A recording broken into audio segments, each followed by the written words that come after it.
description provided by the architects. The renovation of Sitio Rio Acima was conceived as a series of punctual interventions that, when stitched together, complement each other, creating a sense of unity. The sitio has been used for over 40 years by different generations of the same family. The first challenge of the project was to deal with the pre-existing condition of the site.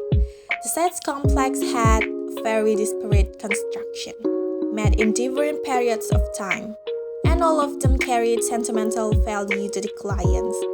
Situated on the outskirts of the city of Jundiaí, the sitio's construction also allured to its neighborhood's particular landscape, combining aspects of the rural countryside with remnant sheds and chimneys that represent symbols of the city's not-so-recent industrialization. The new buildings used solid brick masonry, a material that was absent on the site, and thus served to emphasize the new interventions.